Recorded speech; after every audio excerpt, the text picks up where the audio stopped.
A prosecuting attorney called his first witness, a grandmotherly type elderly woman, to the stand, and he approached her and he asked, "Mrs. Jones, do you know me?"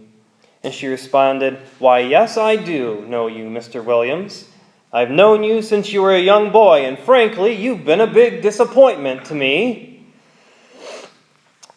You lie, you cheat on your wife, you manipulate people and talk about them behind their backs. You think you're a rising big shot when you haven't the brains to realize you'll never amount to anything more than a 2-bit paper pusher. Yes, I know you." And the lawyer was stunned. Not knowing what else to do, he pointed across the room and asked, "Mrs. Williams, do you know the defense attorney?" And she again replied, "Why, yes, I do. I've known Mr. Bradley since he was a youngster, too. I used to babysit for his parents. And he, too, has been a real disappointment to me. He's lazy, bigoted, he has a drinking problem. The man can't build a normal relationship with anyone, and his law practice is one of the shoddiest in the entire state. Yes, I know him." At this point, the judge wrapped the courtroom into silence and called both of the counselors to the bench, and in a very quiet voice he said with menace, "If either of you ask her if she knows me, you'll be jailed for contempt."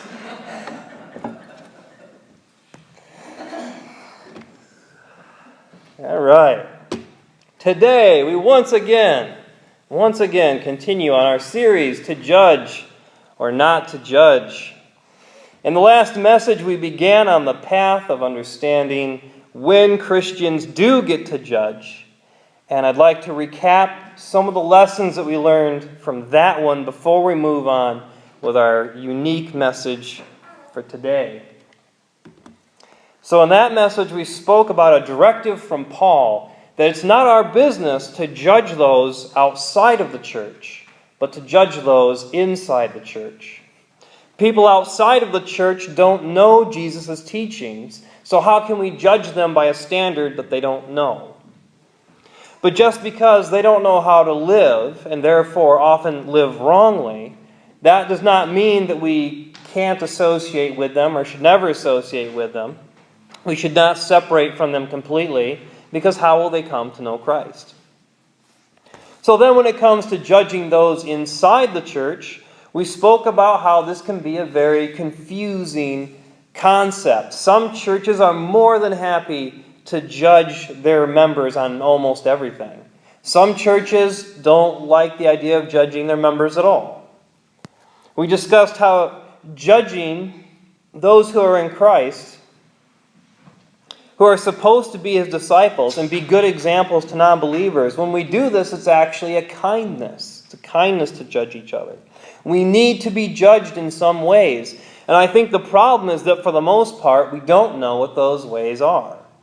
Some Christians, some churches judge on certain things, and other ones judge on other things, leaving one to question how useful our judging really is when the standard just seems to change from church to church anyway.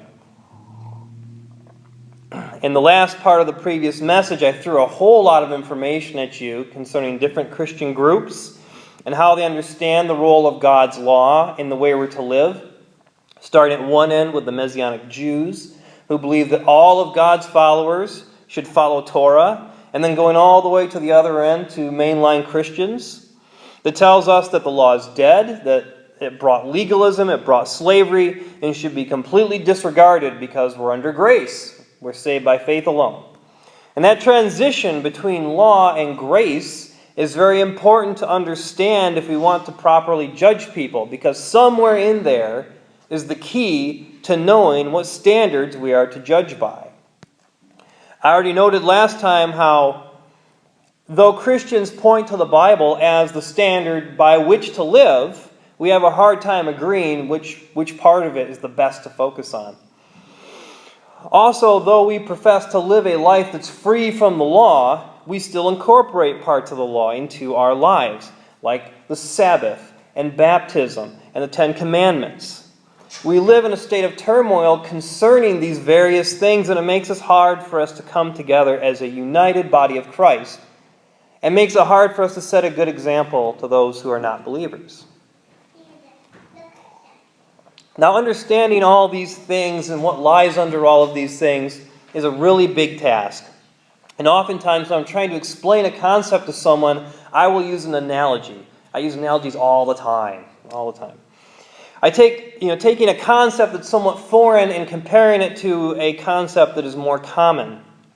And so what I'm going to attempt to do today is talk to you about the evolution of the law and how that helps us to judge people today. And I'm going to do it with a very big analogy.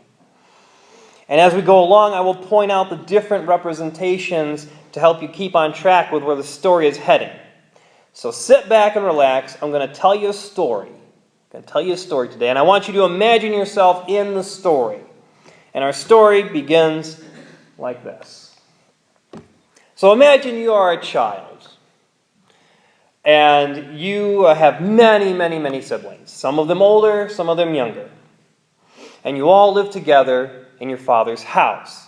And the family here represents the Jewish people, and the house is the temple-centered community of Israel in which they lived. So this is, when you start reading that portion of the Bible where, when Jesus before he comes onto the scene, that's how things are. And as he comes onto the scene, that's how things are. Imagine that you are a child. Sorry, I'm going backwards. Okay, now it just so happens that your dad is a dentist. Your dad is a dentist. Okay. Now God is called all sorts of things, right?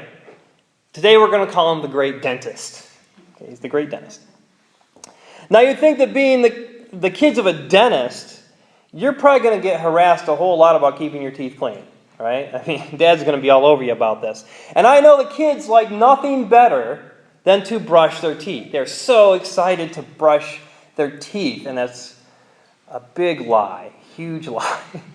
Man, Sophia's gotten really good at it, but Sherman, we're still working on it. Anyway, so Dad the dentist, he's actually pretty good about the whole thing. All right, he loves his kids. He wants them to have clean teeth, but he doesn't want to be an ogre about it.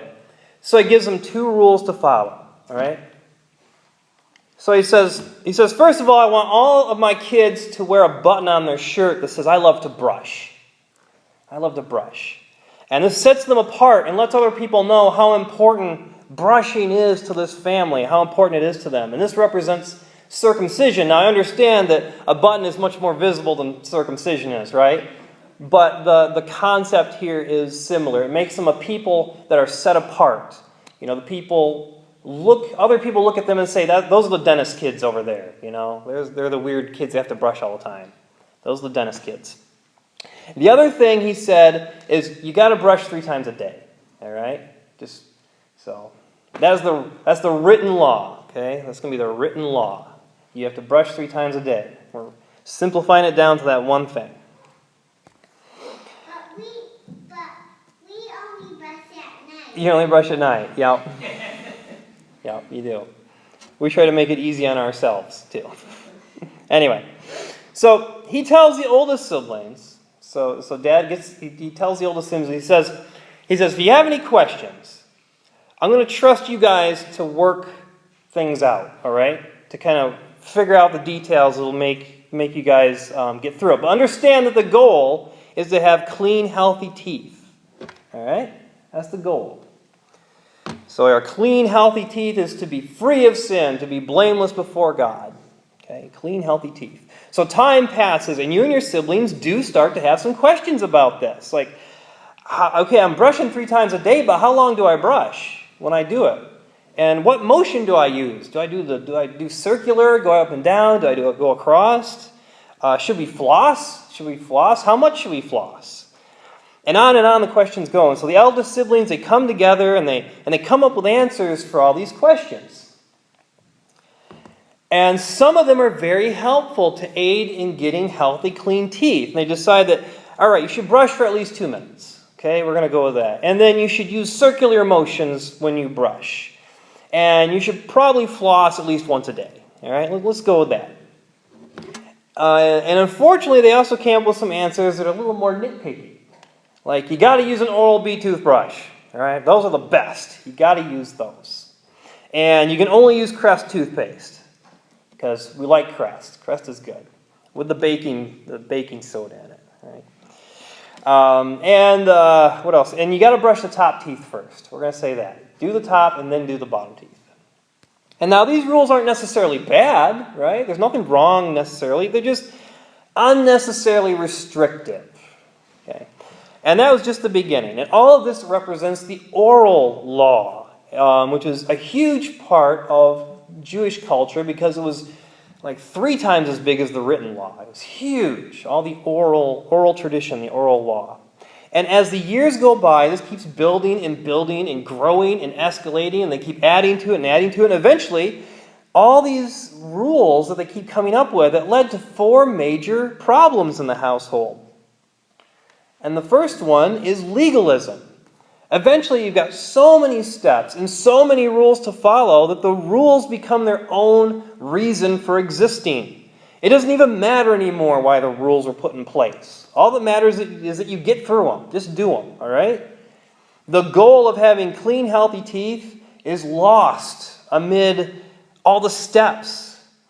Just as having a goal of living for God and doing His will, it can get lost, and did often get lost, amid a flurry of ritual and tradition. Why will it do that? Well, I'll talk more about it. And another thing, there was this problem of boasting. And the siblings would constantly try to one-up each other on how they followed the rules, and they'd end up expanding the rules because of it. One sibling would boast that he would brush for 5 minutes every time. I mean, 2 minutes is okay if you're a lackluster follower, but 5 minutes each time you brush. That's how you really get clean. And others would try to match him, You don't want to be slackers. You don't want to look bad in Dad's eyes, so everybody's got to keep up with that. And then someone else would say, well, I brush 4 times a day instead of 3 times. So I'm going to look good to Dad and you guys aren't. Okay, fine. So now everybody's got to start brushing 4 times a day. And then someone else starts using a gold-plated toothbrush. Like, oh man, now we got to be fancy like him because he looks so cool.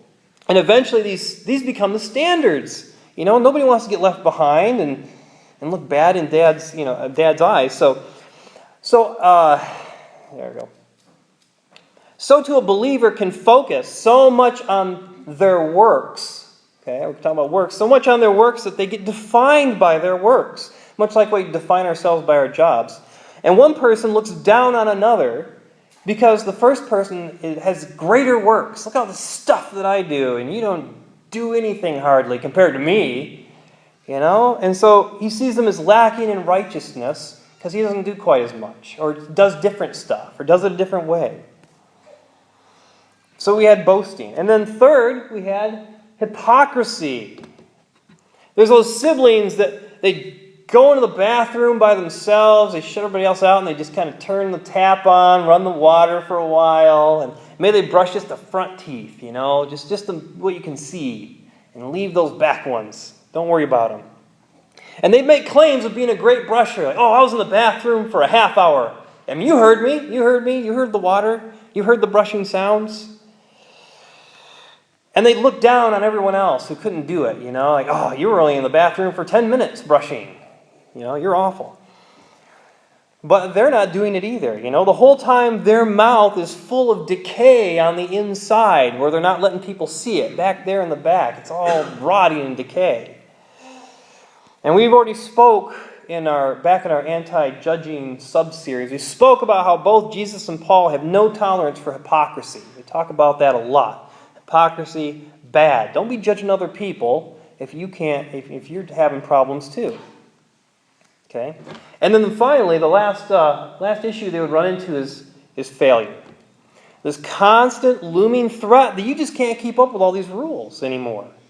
Some of the siblings, they had jobs. They had jobs outside the house, and they'd go do them. And they didn't have time to keep up with brushing 4 or 5 times a day for 8 or 10 minutes at a time. And you have the guys that they just brush all day long. That's all they do. And that was righteousness.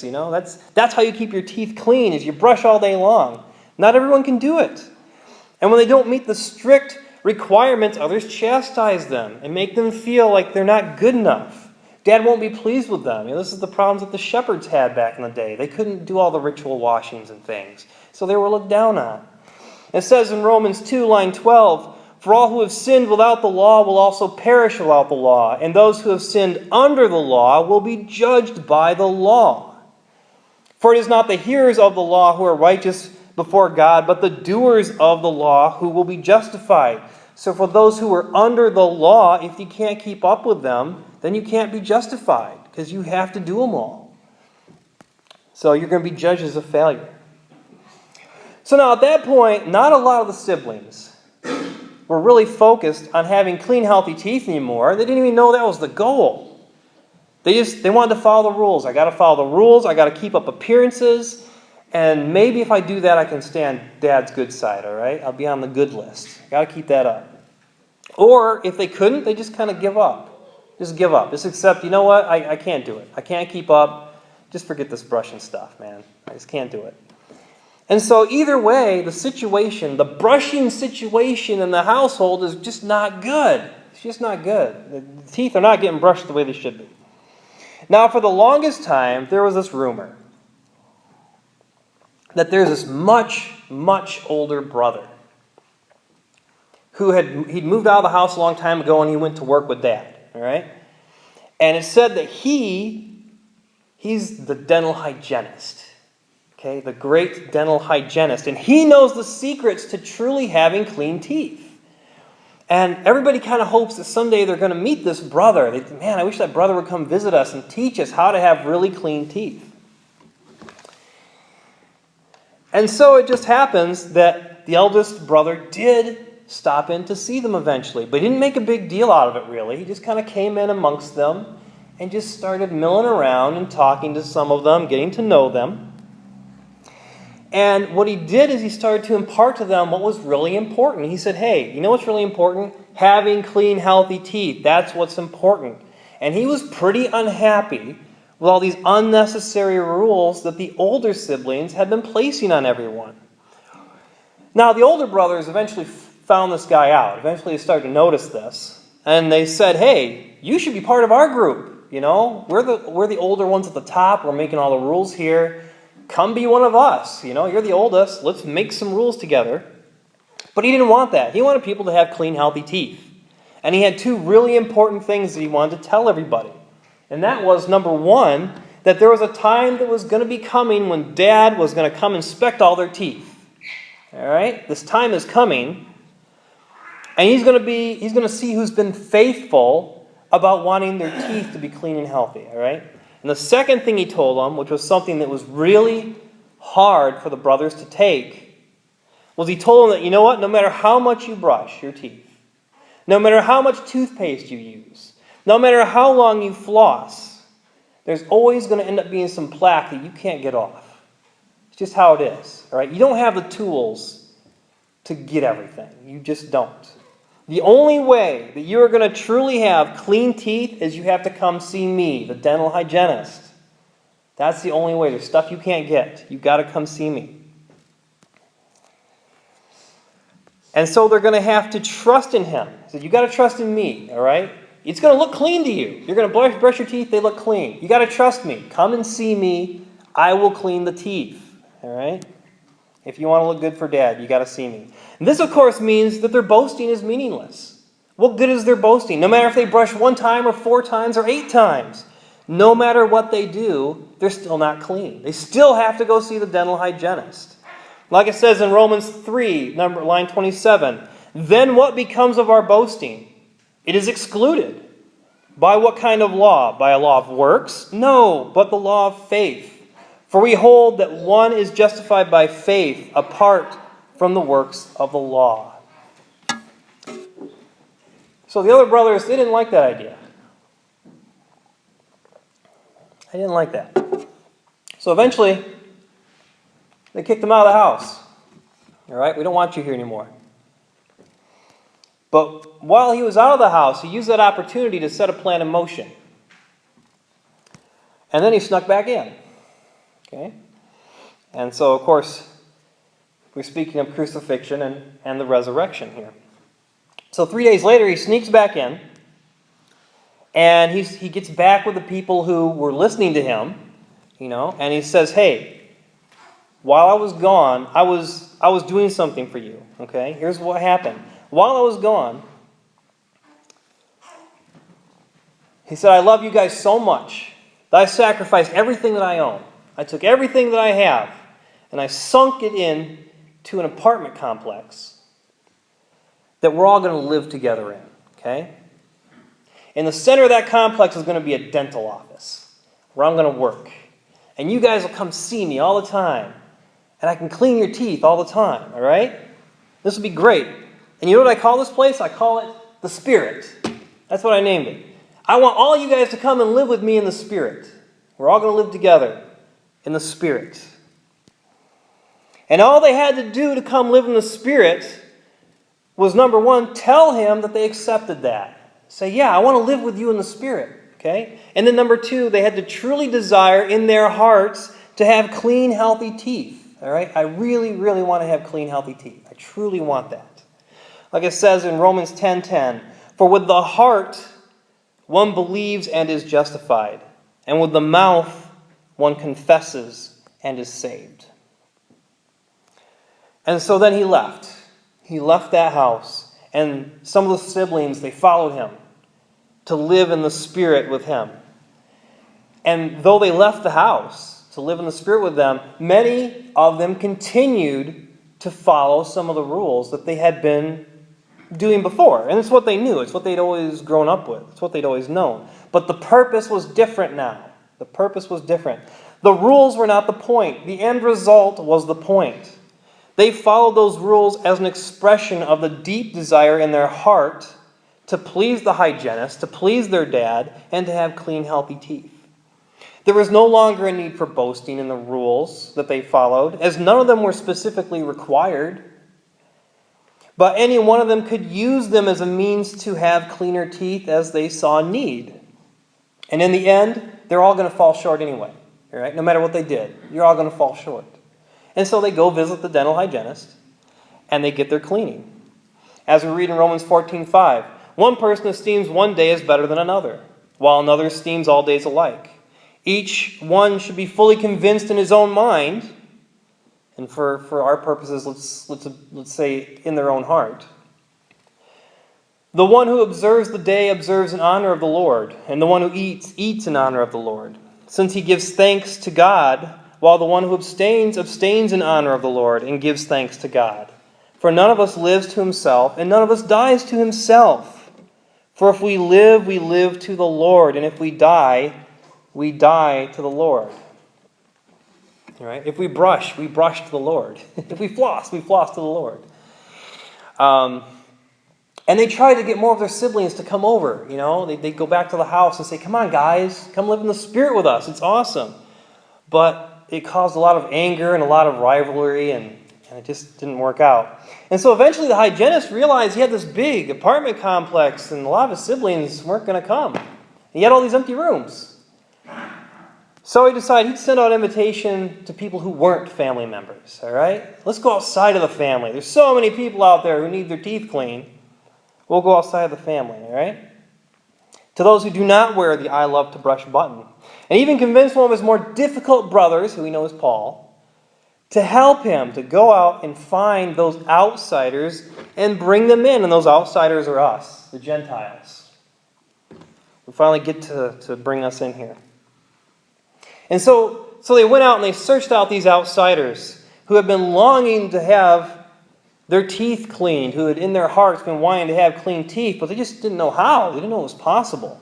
And they tried many false solutions over time, but they just had to live with pain and tooth decay. So they bring them back, and the family members living in the Spirit were not real thrilled about this. Okay? Not real thrilled. They don't belong there. Like, these guys don't belong here, you know? They don't deserve to share in the benefits of the family. The dentist isn't, it didn't pick them. It's not their dad. What's going on? Even if they officially join the family, you guys got to start wearing the I love to brush button, all right? You got to wear that, if nothing else, okay? But that elder brother, the one who brought in these outsiders, who we know as Paul, he knew that the hygienist did not care about wearing a button. Wearing the button or not wearing the button, it doesn't matter, because neither one of them gives you cleaner teeth, right? Doesn't help. Doesn't matter. And this all refers to the argument over whether the Gentiles should be circumcised and convert to Judaism. As we read in Galatians 6, starting at line 13, "For even those who are circumcised do not themselves keep the law, but they desire to have you circumcised, that they may boast in your flesh. But far be it from me to boast except in the cross of our Lord Jesus Christ, by which the world has been crucified to me, and I to the world. For neither circumcision counts for anything, nor uncircumcision, but a new creation." So neither one matters, right? And so as the outsiders start to move in, they didn't have the history of all the rules and stuff that they had back in their dad's house. They didn't grow up with any of that stuff. But they got taught some of it. They brought some of it in. They learned from others around them. And some of them followed some of the rules, and some didn't. Some followed more than others. For some, it was good to have a timer to brush for 2 minutes each time, all right? And for some, it was good to have a set amount of times you need to floss every day. And each one followed rules that were useful for them to clean their teeth, as each had in their hearts the desire to have clean teeth. And each visited the hygienist when they needed to have, a full cleaning. This was all with the understanding that it is not their own actions to clean their teeth that they're going to be judged on, all right? It was the result of their labors that they were judged on. As we read in Romans 2, line 14. "For when Gentiles who do not have the law by nature do what the law requires, they are a law to themselves, even though they do not have the law. They show that the work of the law is written on their hearts, while their conscience also bears witness, and their conflicting thoughts accuse or even excuse them. On that day, according to my gospel, God judges the secrets of men by Christ Jesus." Now, neither the family members nor adopted outsiders are going to be judged by the rules and exertions that they put into brushing. Okay? But would instead be judged on the state of their teeth. For the state of clean, healthy teeth can only be obtained by those who truly desire in their hearts to have clean, healthy teeth.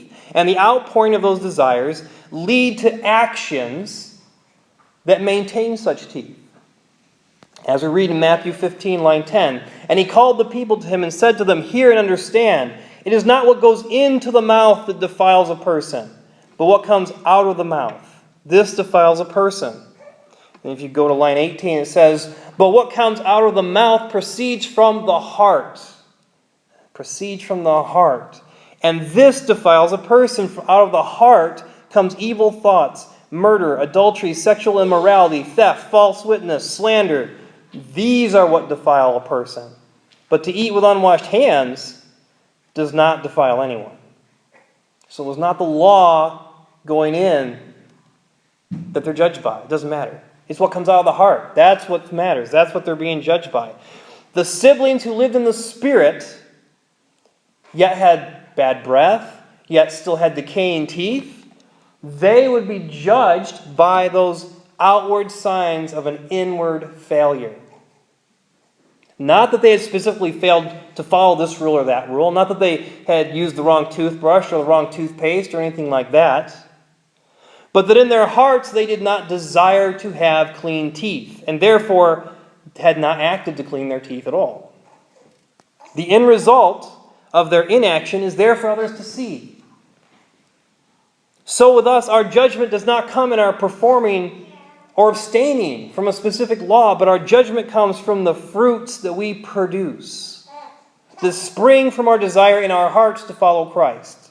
Like it says in Romans 7, line 4, "Likewise, my brothers, you also have died to the law through the body of Christ, so that you may belong to another, to him who has been raised from the dead, in order that we may bear fruit for God." Also Romans 6, line 20, "For when you were slaves of sin, you were free in regards to righteousness. But what fruit were you getting at that time from the things which you are now ashamed? For the end of those things is death. But now that you have been set free from sin and have become slaves of God, the fruit you get leads to sanctification, and its end eternal life. And so it is by our fruit that life or death is decided. For by this fruit we are measured and judged. If our heart's desire is to be better disciples, to train our hearts to yield greater fruit, if we need to follow part of the law, so be it. For as Paul said in Romans 7, line 12, so the law is holy, and the commandment is holy, and righteous, and good. But if we lean on the law to boast in the law, or as an end in itself, then it becomes a snare for us. As Paul says in Romans 7, line 10, the very commandment that promised life proved to be death to me. For sin, seizing an opportunity through the commandment, deceived me, and through it killed me. For the law can teach and it can guide, but it cannot save. And if God's law cannot save, how much more futile is the law of men to save? And we'll return to our analogy, and I'll explain that a little further. So we have our apartment complex, right? We got the complex, which is the spirit, which we all dwell in. We're all dwelling in the spirit, and we have a heart for clean teeth and desire to have our teeth cleaned by the great hygienist who lives among us. Yet the residents of this apartment, they don't get along. They don't get along very well. The family members still do not like the adopted outsiders. The outsiders are divided between those who want to maintain ties to the family and those who don't, those who want to ignore them, forsake them. And all of these groups have developed different ideas concerning rules and regulations within their own group. And this goes back to what I was talking about last time, at the last message, and I won't go through that again. But these are the groups I was referring to last time, the Messianic Jews, and then over to the Messianic Christians, and then over to the mainline Christians. All of them trying to reside in the same spirit, but with no love for each other. And as a dividing line, each group uses the one thing they thought they left behind when they moved there, the law. The law is the dividing line. For the family, which is the Messianic Jews, on the one side, they believe that all people should follow the law to be in the spirit. If you're going to live here, you should be following some of the rules, all right? Follow the rules to live here. Way on the other side, the mainline Christians, they say, you know what, if you're going to live here, you've got to not follow any of those rules. Those rules are bad. If you're following those rules, you can't live here. It's really hard to get those two groups to agree on anything, right? I mean, neither one of them wants the other to live there. Neither one of them understand that the law is no longer a source or a focus for judgment. And it shouldn't separate them at all. For the one who celebrates Sukkot, one of the Jewish festivals, and the one who abstains from the celebration, they may both still have Christ in their hearts, be producing fruits of his love. And that's good. So too, the one who celebrates their Sabbath on Friday evening, the one who celebrates Sabbath on Sunday morning, the one who doesn't celebrate it at all. They could all be of the same unrepentant heart that bears spoiled fruit, or no fruit at all. And by this fruit they're judged, not by their Sabbath observance, but by the fruit that they produce. And in that day when the dentist does come to check on the health of our teeth, the great hygienist,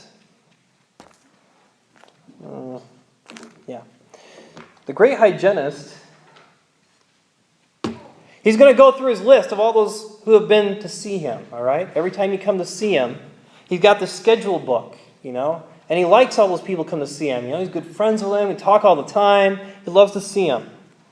And when it comes time for the dentist to come, he's going to start calling them up, like, hey, Dad's coming. Let's get a final cleaning on those teeth so you look good, right? Come on in. Let's get you clean. So they'll start coming in there. But for those who live in the Spirit, but they haven't taken the time to go meet with the hygienist, they haven't taken the time to really prepare their hearts to, really want to keep their teeth clean. They've kind of gone to the wayside about that. Their teeth aren't doing so well, And they're going to hear about it and they're going to panic. Like, oh man, he's coming. He's coming to judge me and I don't look so good. And they're going to come to the dental hygienist. They're going to say, hey, get me in, man. I got to get my teeth clean. He's going to look at his list and say, I don't see you on there, and I don't know if I'm going to be able to fit you in because I got a whole lot of people here that I'm gonna be seeing. So, for those who had their name on the list and they got cleaned and they see the dentist, and the dentist is going to say, "Wow, you look great. You've done great. Good job." And he's going to take great pride in them. But for those who neglected all of that, they neglected to have that desire in their heart, and neglected to see the dental hygienist, they're going to go before Dad, and he's going to say, "Wow, yuck, man, what have you been doing?" Ugh. And he's going to be pretty unhappy, right? He's not going to have to ask how many times they brushed. He's not going to need to ask that. How many times you brush a day, or how long, or how much or what kind of toothpaste you use. He's not going to need to ask it. The teeth speak for themselves. All right, there's a whole story right there just to look at them. And they speak for the heart as well. And so too, when we're called before God, He's not going to ask if we said Merry Christmas or Happy Holidays. He doesn't care, all right? He's not going to ask if we went to church once a week or twice a week. He's not going to ask if we wore a hat in church or not. Neither the laws followed by the Jews, nor the laws that we create ourselves, which separate the various denominations of the church, will be our standard of judgment. He's not going to care, right? Instead, He's going to look at the condition of our heart, as attested to by the fruits that have poured forth from it. 1 Samuel 16, line 7, it says, "But the Lord said to Samuel, do not look on his appearance, on his height, of his stature, because I've rejected him. For the Lord sees not as a man sees. Man looks on the outward appearance, but the Lord looks on the heart." And so to take all that and bundle it up in the context of judging, which we're in, when we as Christians have found ourselves in the maturity of judging, remember that we should not all necessarily judge, but only those who have reached the maturity to do so, we will be a blessing to those who are lacking in spiritual fruit. For if we notice that our brother or sister seems to have a buildup on their teeth and is starting to decay, it's a kindness to make them aware of it, saying, "Hey, you know what? If you start brushing now, maybe you can save those teeth. Let's start working on that. You should do something about those." And it might be kind of painful to bring that up to them at first. Nobody wants to think bad about themselves, like, "Oh man, my teeth are awful," or whatever. But it'll be better for them, right? In the long-term health, it's good for them. In the same manner, if we notice that a brother or sister is producing fruit that does not lead to life, or not producing any fruit at all, it's a kindness and a duty for us to judge that fruit as bad and help them to change their hearts to desire what is good and what is right. And so the moral of today's story is, keep your teeth clean. Right? That's the moral of the story today. Okay, so more than that though. Paul said we are called to judge each other within the church. And that judgment is to focus on the fruits that we produce. For by those fruits one can judge the condition of the heart. Now the fact that our series on judging has now gone through 6 messages, all right, this is our 6th message on judging, is enough to let you know that we are going above and beyond to really understand this important concept. But I'm going to take it even further. But that's not all, Act now. And all right. Most messages on judging would probably end it here. Actually, they would have never gone this far, right? But they would probably end it here with some fairly vague concept of what we're supposed to look for when we judge, all right? But how much good is that in our daily lives? I want you to be more informed than that.